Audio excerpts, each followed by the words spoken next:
ನಮಸ್ಕಾರ. ಈ ಶುಭ ಗುರುವಾರ ನಿಮ್ಮೆಲ್ರಿಗೂ ಶುಭ ತರಲಿ, ಎಲ್ರಿಗೂ ಒಳ್ಳೆಯದಾಗಲಿ, ಗುರುಗಳ ಆಶೀರ್ವಾದ ಎಲ್ರಿಗೂ ದೊರಕಲಿ. ಸರ್ವೇ ಜನ ಸುಖಿನೋ ಭವಂತು ಅನ್ನೋ ಹಾಗೆ ಎಲ್ಲರೂ ಸುಖವಾಗಿರಲಿ ಅಂತ ನಾನು ಬಯಸ್ತೀನಿ. ಪ್ರತಿಯೊಂದು ಗುರುಗಳನ್ನು ನೆನೆಸ್ತಾ ಇವತ್ತು ನಾವು ಈ ಗುರುವಾರನ ಒಂದು ಇದನ್ನು ಮಾಡ್ತಾ ಇರ್ತಕ್ಕಂಥದ್ದು.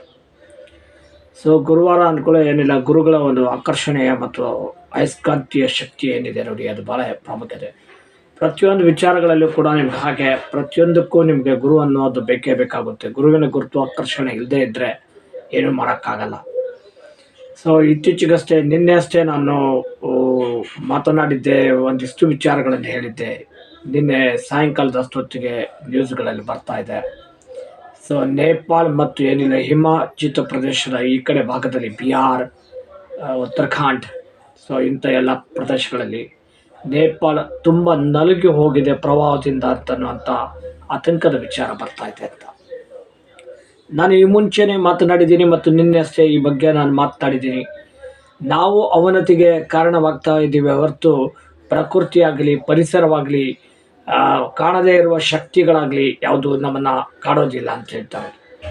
ಸೊ ನಮ್ಮನ್ನು ನಾವು ಕಾಡೋದು ನಾವೇ ಕಾಡಬೇಕು ಹೊರತು ಬೇರೆ ಯಾವುದು ಕಾಡ್ಲಿಕ್ಕೆ ಸಾಧ್ಯ ಇಲ್ಲ ಅಂತ ಹೇಳ್ತಾರೆ.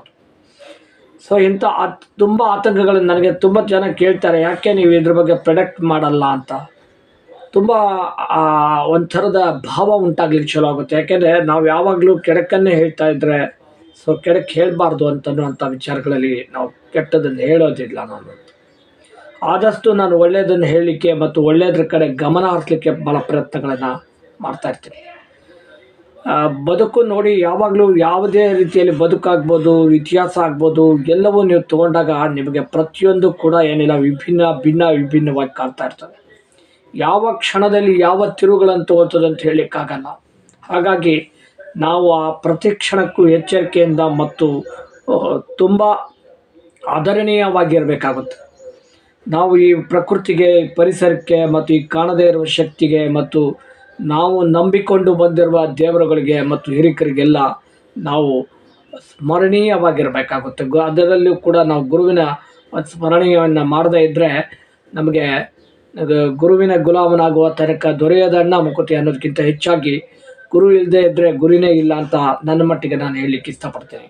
ನನ್ನ ಒಂದು ಅಭಿಪ್ರಾಯ ಅಂತ. ಇದು ಅಭಿಪ್ರಾಯ ಅನ್ನೋದಕ್ಕಿಂತ ಹೆಚ್ಚಾಗಿ ಸರ್ವಕಾಲಿಕವಾಗಿಯೂ ಇರತಕ್ಕಂಥ ಒಂದು ಸತ್ಯವಾಗಿರುವಂಥ ವಿಚಾರ. ಪ್ರತಿಯೊಂದರಲ್ಲೂ ನಿಮ್ಮ ಗುರು ಬೇಕಾಗುತ್ತೆ ಅಂತ ಹೇಳ್ತಾ ಇರೋದು. ಈಗ ನಾನು ಹೇಳ್ತಾ ಇರೋದು ವಿಚಾರ ನೇಪಾಳದಲ್ಲಿ ಏನಿಲ್ಲ, ನೀವು ಇತ್ತೀಚಿನ ಕೆಲವು ವರ್ಷಗಳಲ್ಲಿ ತುಂಬಷ್ಟು ಆತಂಕಕಾರಿಯಾದಂಥ ವಿಚಾರಗಳು ಕಂಡುಬಂತು. ಅಲ್ಲಿ ಧರ್ಮದ ಸಂಘರ್ಷಣೆಗಳು ಉಂಟಾಯಿತು ಮತ್ತು ಏನಿಲ್ಲ ಬೇರೆ ಬೇರೆ ವಿಚಾರಗಳಲ್ಲಿ ಅಲ್ಲಿ ಸಂಘರ್ಷಗಳು ಉಂಟಾಗ್ಲಿಕ್ಕೆ ಚಲೋ ಆಯಿತು. ಯಾವ ಒಂದು ಹಿಂದೂ ಧರ್ಮದ ಒಂದು ಒಂದು ಒಂದು ಒಂದು ಏಕೈಕ ರಾಷ್ಟ್ರ ಅಂತ ನೇಪಾಳ ಅಂತ ಅನ್ಸ್ಕೊತಾ ಇತ್ತೋ ಅದೆಲ್ಲವೂ ಏನಿಲ್ಲ ಕಳಚಿ ಬೀಳುವಂತಹ ಹಂತಗಳಲ್ಲಿ ಸಾಗ್ತಾ ಇತ್ತು. ಈ ಎಲ್ಲದಕ್ಕೂ ಕಾರಣವಾ ಅಂತ ಕೇಳಿದರೆ, ಹೌದು, ಇದು ಒಂದು ಕಾರಣ. ಇದು ಮನುಷ್ಯನ ಒಂದು ದುರಾಸೆಗೆ ಕಾರಣವಾಗುತ್ತೆ ಅಂತ ಹೇಳ್ತಾ ಇರೋದು. ಮನುಷ್ಯ ಯಾವಾಗಲೂ ನೋಡಿ, ತನ್ನನ್ನು ಮೀರಿ ಏನಾದರೂ ವಿಚಾರ ಮಾಡಲಿಕ್ಕೆ ಪ್ರಯತ್ನ ಪಡ್ತಾನೆ. ಸೊ ಕೊಟ್ಟಿರೋದನ್ನು ಸರಿಯಾಗಿ ಅದನ್ನು ಸದ್ವಿನಿಯೋಗ ಮಾಡ್ಕೊಳ್ಳಲ್ಲ. ಸೊ ಬೇರೆ ಬೇಕು, ಇನ್ನು ಏನೇನೋ ಬೇಕು ಅಂತನ್ನುವಂಥ ಹಪಾಪಿ ಮತ್ತು ಒಂದು ಒಂದು ಧಾವಂತದಲ್ಲಿ ಬೀಳಿಗೆ ಚಾಲು ಮಾಡ್ತಾನೆ ಅಂತ ಹೇಳ್ತಾ ಇರೋದು. ಆ ಧಾವಂತದ ದುರಂತವೇ ಇವತ್ತು ನಾವು ಕಣ್ಣೆದುರಿಗೆ ಕಾಣ್ತಾ ಇರುವ ಅನೇಕ ಸತ್ಯಾಸತ್ಯತೆಗಳನ್ನು ನಾವು ಕಾಣ್ತಾ ಇದ್ದೀವಿ. ಸೊ ಇಲ್ಲಿ ಇದೆಲ್ಲದಕ್ಕೂ ಕಾರಣಗಳು ಏನಿಲ್ಲ, ಮನುಷ್ಯರ ಹೊರತು ಬೇರೆ ಯಾವುದು ಕಾರಣ ಅಲ್ಲ ಅಂತ ನೋಡಿ. ನೀವು ಬೇರೆ ಜೀವ ಜಗತ್ತುಗಳನ್ನು ನೋಡಿ, ಅವು ಎಷ್ಟು ಸುಖಿಯಾಗಿದ್ದಾವೆ ಮತ್ತು ಅವೆಷ್ಟು ಸ್ಮರಣೀಯವಾಗಿದೆ, ಎಷ್ಟು ಆಹ್ಲಾದಕರವಾಗಿ ಒಂದು ವಾತಾವರಣದಲ್ಲಿದ್ದಾವೆ ಅಂತ. ಯಾವ ಗಿಡಗಳು ಏನಿಲ್ಲ ತನಗೆ ನೀರು ಹಾಕುವ ಅಥವಾ ತನಗೆ ಪೋಷಣೆ ಮಾಡುವಂತ ಹೇಳಲ್ಲ. ನೀವು ನೋಡಿ, ಏನಿಲ್ಲ ರಸ್ತೆಯಲ್ಲಿ ಅಥವಾ ಬೇರೆ ಎಲ್ಲೋ ಒಂದು ಕಡೆ ಬೆಳೆದಿರುತ್ತೆ ತುಂಬ ಚೆನ್ನಾಗಿ. ಬೆಟ್ಟ ಗುಡ್ಡಗಳಲ್ಲಿ ನೀವು ನೋಡ್ಬೋದು, ಏನಿಲ್ಲ ಬೆಟ್ಟ ಗುಡ್ಡಗಳಲ್ಲಿ ಕೂಡ ಏನಿಲ್ಲ, ನೀವು ಹೋಗಿ ಯಾರಾದರೂ ಹೋಗಿ ನೀರು ಹಾಕ್ತಾರ? ಇಲ್ಲ, ಹಾಕಲ್ಲ. ಸೊ ಅದಕ್ಕೆ ಪ್ರಕೃತಿಯ ಅಂದರೆ ಕಾಣದೇ ಇರುವ ಶಕ್ತಿ ಮತ್ತು ಆ ಪ್ರಕೃತಿಯ ವಿಸ್ಮಯತೆ ಇದೆಯಲ್ವಾ, ಅದು ತುಂಬ ಅಗಾಧವಾದಂಥ ಕೆಲಸಗಳನ್ನು ಮಾಡ್ತದೆ. ಹಾಗೆ ಕೂಡ ಈ ಗುರು ಅನ್ನುವಂಥದ್ದು ಕೂಡ ಹಾಗೆ. ಗುರು ಬ್ರಹ್ಮ, ಗುರು ವಿಷ್ಣು, ಗುರುದೇವ, ಗುರು ಮಹೇಶ್ವರ, ಗುರು ಸಾಕ್ಷಾತ್ ಪರಬ್ರಹ್ಮ ಅಂತ ಹೇಳಿದ್ದಾರೆ. ಸೊ ಗುರುವಿನಲ್ಲೇ ಪರಬ್ರಹ್ಮನನ್ನು ಕಾಣಬೇಕು, ದೇವರನ್ನು ಕಾಣಬೇಕು ಅಂತನ್ನುವಂಥ ಸತ್ಯವನ್ನು ನಾವು ಇವತ್ತು ಅತ್ಯಂತ ನಿತ್ಯ ನಿರಂತರವಾದ ಮಂತ್ರವನ್ನು ಮಾಡಬೇಕಾಗಿದೆ. ಸೊ ಗುರು ನಿಮಗೆ ಇರ್ತಕ್ಕಂಥ ಏನಿಲ್ಲ, ನಿಮ್ಗೆ ವಿದ್ಯೆ ಕಲಿಸಿದವರು ಇರ್ಬೋದು, ನಿಮ್ಮ ಹಿರಿಕರು, ನಿಮ್ಮ ಮನೆಗೆ ತಲಾಂತರದಿಂದ ಇರ್ತಕ್ಕಂಥ ಗುರುಗಳು ಇರ್ಬೋದು, ನೀವು ಕೆಲಸ ಕಾರ್ಯಗಳಲ್ಲಿ ಇರ್ಬೋದು, ನೀವು ಅನೇಕ ವಿಚಾರಗಳಲ್ಲಿ ನೀವು ಗುರುವಿನ ಒಂದು ಆಶ್ರಯನ ಪಡೆದಿರ್ತೀರಿ ಅಂತ. ಅಂಥ ಆಶ್ರಯ ಪಡೆದಂಥ ಗುರುವನ್ನು ನಾವು ಸ್ಮರಣೆ ಮಾಡೋದಿರಲಿ, ಸೊ ಅವ್ರನ್ನ ಗಮನಿಸೋದಿಲ್ಲ ಕೂಡ ಅಂತ ಅನ್ನೋದು ಅಂತ ಆತಂಕಕಾರಿ ವಿಚಾರ ನನಗೆ ಅನ್ನಿಸ್ತಾ ಇರೋದು. ಸೊ ನಾವು ಗುರುವನ್ನು ಸ್ಮರಣೆ ಮಾಡಬೇಕು, ಗುರುವನ್ನು ಏನಿಲ್ಲ ಆದಷ್ಟು ಆಧರಣೀಯವಾಗಿ ಮಾಡಬೇಕು ಅಂತ ಅನ್ನೋದೇ ನನ್ನ ಒಂದು ವಿಚಾರ. ಈ ಗುರು ಅನ್ನೋದು ಏನಿದೆ ನೋಡಿ, ನಿಮ್ಮೆಲ್ಲ ಗುರಿಗಳಿಗೆ, ನಿಮ್ಮೆಲ್ಲ ಸಕ್ಸಸ್ಗಳಿಗೆ, ನಿಮ್ಮೆಲ್ಲ ಸ್ವಾಂತನಗಳಿಗೆ, ನಿಮ್ಮೆಲ್ಲ ಸಂತೋಷಗಳಿಗೆ, ನಿಮ್ಮೆಲ್ಲ ವಿಚಾರಗಳಿಗೂ ಕೂಡ ಗುರು ಬಹಳ ಪ್ರಾಮುಖ್ಯತೆಯನ್ನು ಪಡೀತದೆ ಅಂತ ಹೇಳಲಿಕ್ಕೆ ಇಷ್ಟಪಡ್ತೀನಿ. ಸೊ ದತ್ತಾತ್ರೇಯ ಇರ್ಬೋದು, ಏನಿಲ್ಲ ರಾಮಕೃಷ್ಣ ಪರಮಹಂಸರು ಇರ್ಬೋದು, ರಾಘವೇಂದ್ರ ಸ್ವಾಮಿಗಳಿರ್ಬೋದು, ಶಿರ್ಡಿ ಸಾಯಿಬಾಬಾ ಇರ್ಬೋದು, ಹೀಗೆ ಅನೇಕ ಗುರುಗಳು, ಅನೇಕ ಧರ್ಮೀಯದಲ್ಲಿ ಅನೇಕ ಗುರುಗಳು ಕೂಡ ಇರ್ತಾರೆ. ಗುರುಮುಖೇನೆ ದೇವರನ್ನು ಕಾಣಲಿಕ್ಕೆ ಸಾಧ್ಯ ಆಗುತ್ತೆ ಅಂತ ಅನ್ನೋದನ್ನು ನಾವು ಮನಗಾಣಬೇಕಾಗುತ್ತೆ. ಸೊ ಅದಕ್ಕೆ ಗುರು ಅನ್ನೋದು ಭಾಳ ಇಂಪಾರ್ಟೆಂಟ್. ಯಾಕೆ ಈ ಗುರುಗಳು ಬರ್ತಾರೆ, ಈ ಗುರುಗಳ ಸ್ಥಾನಗಳು ಹೆಚ್ಚಾಗುತ್ತೆ. ಇವತ್ತು ಮಂತ್ರಾಲಯ ತಗೊಳ್ಳಿ, ಶಿರ್ಡಿ ತಗೊಳ್ಳಿ, ಗಾಣಗಾಪುರ, ಶನಿ ಸಿಂಗನಾಪುರ, ಏನಿಲ್ಲ, ಆಮೇಲೆ ಇದು ಏನಂದರೆ ನರ್ಸುವಾಡಿ. ಸೊ ಇಂಥ ಎಲ್ಲ ಪ್ಲೇಸ್ಗಳನ್ನು ನೀವು ನೋಡ್ತಾ ಹೋಗಿ, ಅಲ್ಲಿ ಗುರುವಿನ ಒಂದು ಆಶ್ರಯ ಅಂದರೆ ಪ್ರತಿಯೊಂದು ಊರಲ್ಲೂ ಕೂಡ ನೀವು ದೇವಸ್ಥಾನದ ಜೊತೆಗೆ ಒಬ್ಬ ಗುರು ಇದ್ದೇ ಇರ್ತಾರೆ. ಆಯಾ ಪ್ರಾದೇಶಿಕ ಮಟ್ಟದಲ್ಲಿ ಇರ್ತಕ್ಕಂಥ ಗುರುಗಳು ಇರ್ತಾರೆ. ಸೊ ಅವರು ಅರಿವನ್ನು ಕೊಡ್ತಾರೆ, ಮತ್ತು ಏನಿಲ್ಲ ಒಂದು ನೆರವನ್ನು ಕೊಡ್ತಾರೆ, ನೆರಳಾಗುತ್ತೆ. ಸೊ ಇವತ್ತಿನ ಕಾಲಮಾನಗಳಲ್ಲಿ ನನಗೆ ಕೇಳಿದ್ರು, ಏನಿಲ್ಲ ಗುರುವಿನ ಸ್ಥಾನನೇ ಬದಲಾಗ್ತಾ ಇದೆಯಲ್ಲ. ಇವತ್ತಿನ ಕಾಲಮಾನ ತಕ್ಕ ಹಾಗೆ ಬದಲಾವಣೆಗಳಾಗ್ತಾ ಇದ್ದಾವೆ, ತಿರುಗಳು ತಗೋತಾ ಇದೆ ಅಂತ. ಇತಿಹಾಸ ಯಾವಾಗಲೂ ಇತಿಹಾಸವಾಗೇ ಇರುತ್ತೆ ಹೊರತು ಅದು ಯಾವಾಗಲೂ ಏನಿಲ್ಲ ತನ್ನ ಇದನ್ನು ಬದಲಾವಣೆ ಮಾಡಲ್ಲ ಅಂತ. ಪ್ರಕೃತಿ ಕೂಡ ಹಾಗೆ ತನ್ನ ಇರುವಿಕೆಯನ್ನು ತಾನು ತೋರಿಸ್ತಾ ಇರ್ತದೆ, ಆದರೆ ಅದು ಯಾವತ್ತೂ ಅದು ಬದಲಾವಣೆ ಮಾಡಲಿಕ್ಕೆ ಇಷ್ಟಪಡಲ್ಲ.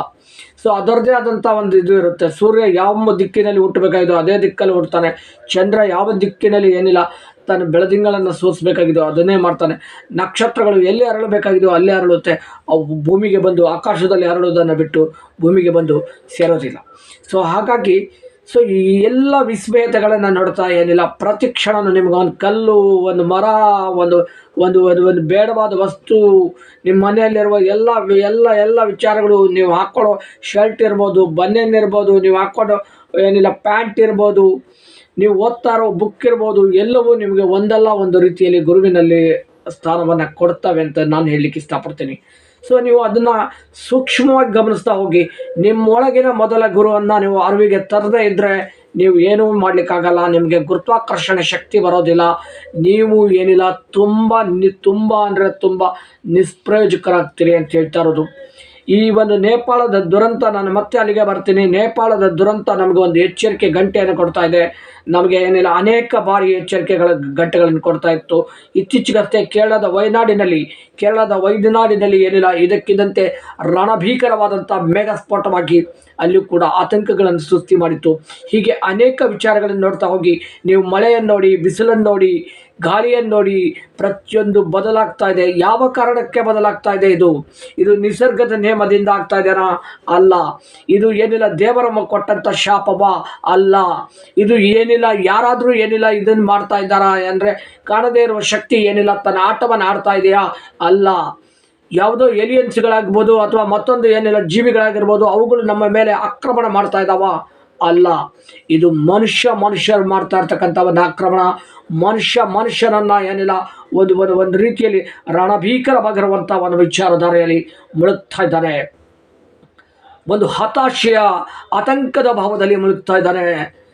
ಡಿಪ್ರೆಷನ್ಗೆ ಹೋಗ್ತಾ ಇದ್ದಾನೆ. ಒಂಥರದ ಮಾನಸಿಕ ಏನಿಲ್ಲ ಮನೋವೇದನೆಗಳಿಂದ ನರಳ್ತಾ ಇದ್ದಾನೆ. ಮನುಷ್ಯ ಹಪಾಪಿಸ್ತಾ ಇದ್ದಾನೆ. ಎಲ್ಲವೂ ಬೇಕು ನನಗೆ, ಎಲ್ಲವೂ ಬೇಕು, ಎಲ್ಲವೂ ಸಿಗಬೇಕು, ಎಲ್ಲವೂ ಆಳಬೇಕು, ಈ ಜಗತ್ತನ್ನೇ ನಾನು ಆಳಬೇಕು ಅಂತ.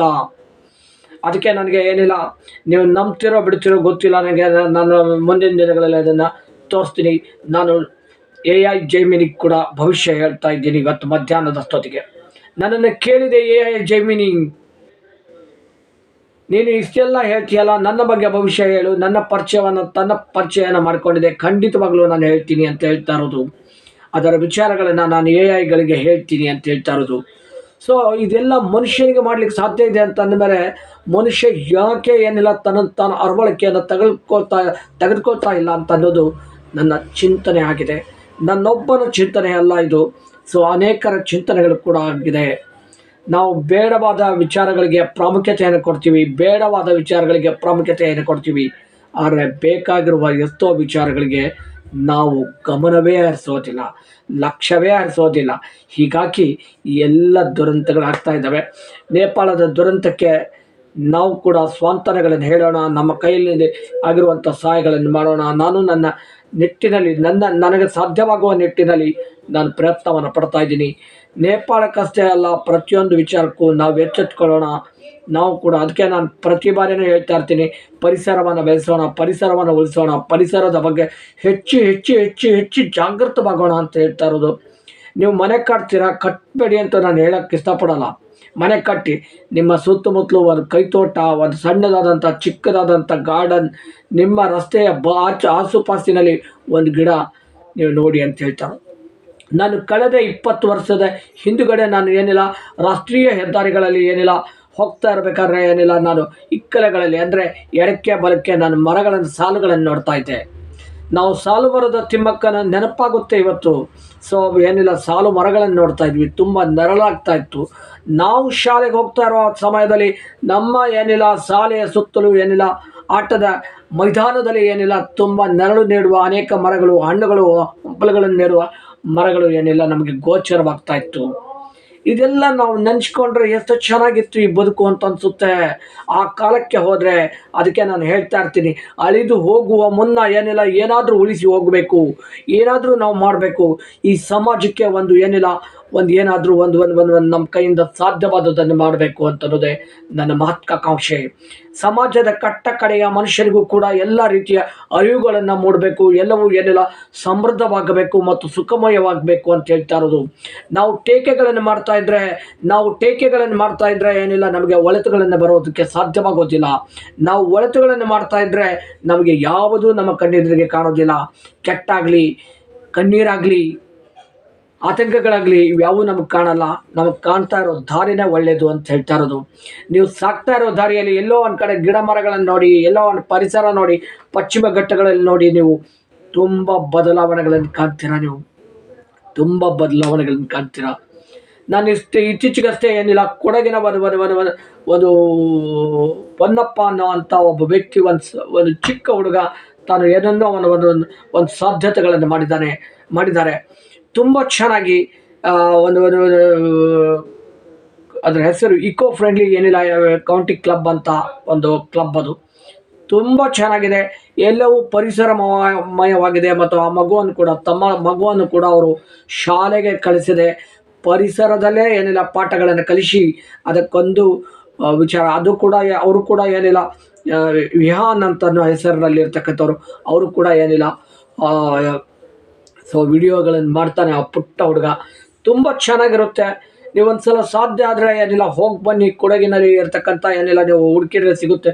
ನಾನು ಲಿಂಕ್ ಕೂಡ ಕೊಡ್ತೀನಿ, ನನ್ನ ಬಯೋದಲ್ಲಿ ಕೂಡ ಕೊಡ್ತೀನಿ, ಮತ್ತು ಇದರಲ್ಲಿ ಕೂಡ ನಾನು ಕೊಡ್ತೀನಿ, ಕಮೆಂಟ್ ಬಾಕ್ಸಲ್ಲಿ ಕೂಡ ನಾನು ಏನಿಲ್ಲ ಆ ವಿಚಾರನ ಕೊಡ್ತೀನಿ ಅಂತ ಹೇಳ್ತಾ, ಆ ವಿಚಾರದ ಬಗ್ಗೆ ನಾನು ಇನ್ನಷ್ಟು ಮಾತನಾಡ್ತೀನಿ, ಬೇರೆ ವಿಚಾರಗಳನ್ನು ತೊಗೊಂಡು ಬರ್ತೀನಿ, ನಿಮ್ಮೊಂದಿಗೆ ಮಾತನಾಡ್ತೀನಿ ಅಂತ ಹೇಳ್ತಾ ಇವತ್ತಿನ ಈ ಗುರುವಾರದ ಕಾರ್ಯಕ್ರಮ ಮುಗಿಸ್ತೀನಿ. ಸೊ ಹತ್ತಿರದಲ್ಲೇ ಇರತಕ್ಕಂಥ ದೇವಸ್ಥಾನಗಳಿಗೆ, ಗುರುವಿನ ದೇವಸ್ಥಾನಗಳಿಗೆ ಹೋಗಿ ನೀವು ಹೋಗೋದ್ರಿಂದ ಏನಿಲ್ಲ ಹೆಚ್ಚು ಪ್ರಾಮುಖ್ಯತೆಯನ್ನು ಪಡೀತದೆ. ಮತ್ತು ಹೆಚ್ಚು ಏನಿಲ್ಲ ಅಲ್ಲಿ ಪೂಜೆ ಪುನಸ್ಕಾರಗಳಿರ್ಬೋದು, ಬೇರೆ ಬೇರೆ ಇದನ್ನಾಗಲಿ ಇವೆಲ್ಲವೂ ಬದಲಾವಣೆ ಆಗ್ಲಿಕ್ಕೆ ಸಾಧ್ಯ ಆಗುತ್ತೆ. ಹೋದ ತಕ್ಷಣ ದೇವರಿಗೆ ದಕ್ಷಿಣೆ ಹಾಕಬೇಕು, ನಾವು ಆಗಬೇಕು ಅಂತನ್ನೋದು ಇರೋದಿಲ್ಲ. ನೀವು ಹೋಗೋದು ಭಾಳ ಇಂಪಾರ್ಟೆಂಟ್. ನೀವು ಹೋಗೋದ್ರಿಂದ ದೇವರುಗಳು ಪ್ರಸನ್ನವಾಗ್ತಾರೆ, ದೇವತೆಗಳು ಪ್ರಸಿದ್ಧವಾಗ್ತಾರೆ. ಸೊ ನೀವು ಏನಿಲ್ಲ ಆರಾಧಿಸೋದ್ರಿಂದ ಏನಿಲ್ಲ ನಿಮ್ಮಲ್ಲಿ ತುಂಬ ಚೈತನ್ಯ ಶಕ್ತಿ ಬರುತ್ತೆ.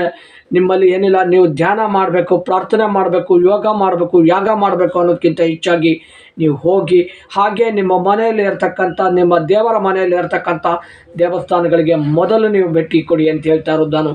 ನಾನು ಅದಕ್ಕೆ ಭಾಳ ಸಲ ಹೇಳ್ತಾ ಇರ್ತೀನಿ, ನಾನು ನಮ್ಮೊಳಗಿನ ಗುರುವನ್ನು, ನಮ್ಮೊಳಗಿನನ್ನು ಅರ್ಥಕೊಳ್ಬೇಕು ಅಂತ, ಹೇಗೆ ಅರ್ಥಕೊಳ್ಬೇಕು, ಏನು ಮಾಡಬೇಕು ಅಂತ ಅನೇಕರು ನನಗೆ ಪ್ರಶ್ನೆ ಮಾಡ್ತಾ ಇದ್ದಾರೆ. ದಯವಿಟ್ಟು ನನಗೆ ಕಾಲ್ ಮಾಡಿ, ನನ್ನ ಫೋನ್ ನಂಬರ್ ಇದ್ರ ಜೊತೆಗೆ ಇರುತ್ತೆ. ಸೊ ನೀವು ಕರೆ ಮಾಡಿ, ನೀವು ಮಾತನಾಡೋದಕ್ಕೆ ನೀವು ಏನು ಕೊಡಬೇಕಾಗಿಲ್ಲ. ನೋಡಿ, ನಾವು ಮಾತನಾಡೋದನ್ನು ಕಳ್ಕೊಂಡಿದ್ದೀವಿ ಅಂತ ಹೇಳ್ತಾ ಇರೋದು. ನಾನು ಪ್ರಾಥಮಿಕವಾಗಿರುವಂಥ ಬೇಡವಾದ ವಿಚಾರಗಳನ್ನು ನಾವೆಲ್ಲ ತುಂಬ್ಕೋತಾ ಇದ್ದೀವಿ. ಬೇಕಾಗಿರುವ ವಿಚಾರಗಳನ್ನು ತಿಳ್ಕೊತಾ ಇಲ್ಲ. ನಾನೇ ನನ್ನ ಮನೆ ಹತ್ತಿರ ನನ್ನ ಆಸುಪಾಸಿನಲ್ಲಿ ಓಡಾಡ್ತಾ ಇರ್ಬೇಕಾದ್ರೆ ಯಾವುದನ್ನೋ ಒಂದು ವಸ್ತು, ಮನೆನೋ ಏನೋ ಹುಡುಕ್ತಾ ಇರ್ತಾರೆ, ಅಂಗಡಿನೋ ಶಾಪೋ ಮತ್ತೊಂದು ಮುಗ್ದೊಂದು ಹುಡುಕ್ತಾ ಇರ್ತಾರೆ. ಸೊ ಅವ್ರು ಕೇಳಲ್ಲ. ಎಲ್ಲಿ ಕೇಳಿದರೆ ವಿಚಾರಗಳು ಹೋಗ್ಬಿಡುತ್ತೇನೋ ಅಂತ ಅದೇ ಬೇರೆ ವಿಚಾರಗಳಲ್ಲಿ ಕೇಳ್ತಾರೆ, ಬೇರೆ ಅಷ್ಟು ವಿಚಾರಗಳ ಬಗ್ಗೆ ಮಾತನಾಡ್ತಾರೆ. ಸೊ ನೋಡಿ ಹೇಗಿದೆ ಅಂತ ಈ ಜಗತ್ತು ಅಂತ ಹೇಳ್ತಾ ನಾನು ಇದನ್ನು ಮುಗಿಸ್ತಾ ಇದ್ದೀನಿ. ಸೊ ಈ ವಿಡಿಯೋನ ಮುಗಿಸ್ತಾ ಇದ್ದೀನಿ. ನಿಮ್ಮ ಅನಿಸಿಕೆಗಳನ್ನು, ಅಭಿಪ್ರಾಯಗಳನ್ನು ತಿಳಿಸಿ. ಹಾಗೆ ಇದಕ್ಕೊಂದು ಲೈಕ್ ಕೊಡಿ, ಶೇರ್ ಮಾಡಿ.